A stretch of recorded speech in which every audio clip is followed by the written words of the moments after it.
श्री राम जय राम जय जय राम। श्री राम जय राम जय जय राम।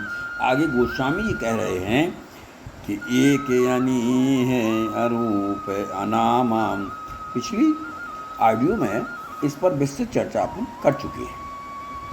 अब हम परमात्मा का कोई नाम नहीं है, इस पर विचार करेंगे। पूर्ण रूप से यह स्पष्ट है कि परम सत्ता एक है, तो उसका नामकरण कैसे होगा? इसलिए प्रभु स्मरण में अजपा जप का विशेष महत्व है और उसी को लोग ध्यान कहते हैं। आगे लिखा है, नाम जपत मंगल दिस दसहूँ। इसमें उसी अजपा जाप का वर्णन है जो मात्र हृदय से किया जाता है, क्योंकि नाम से पहले रूप का होना जरूरी है।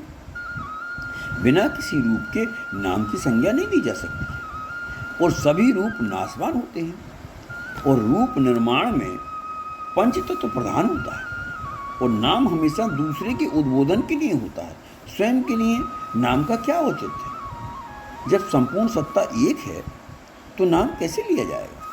बिना द्वितीय सत्ता के नाम का होना औचित ही है।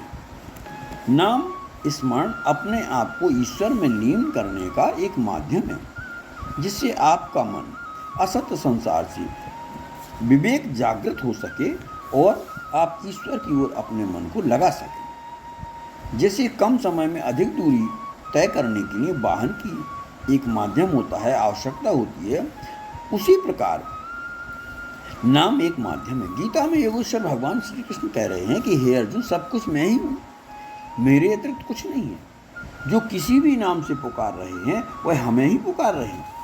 उल्टा नाम जपत जग जाना, वाल्मीकि ब्रह्म समाना।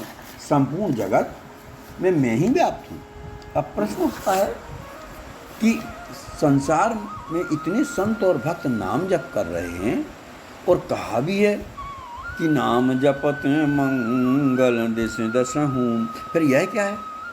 यह एक मात्र माध्यम है परम सत्ता का ध्यान करने के लिए, क्योंकि व्यक्ति का मन हमेशा तत्कालीन क्षणिक सुख की ओर आकर्षित होता है, दौड़ता रहता है और मन और इंद्रियां एक साथ होकर इतनी बलवान हो जाती हैं कि व्यक्ति तत्कालीन सुख की कल्पना के कारण उसमें फंस जाता है और ईश्वरीय चिंतन स्मरण से विवेक से बाहर हो जाता है।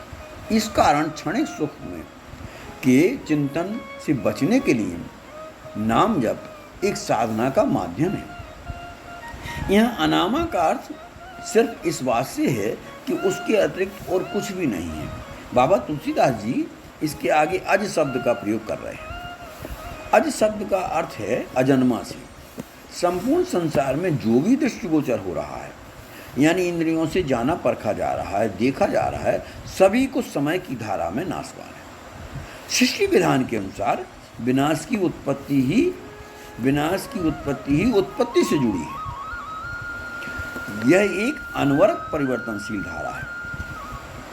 उस परम सत्ता की न तो कभी उत्पत्ति होती है और उत्पत्ति न होने के कारण वह समय की धारा से बाहर है।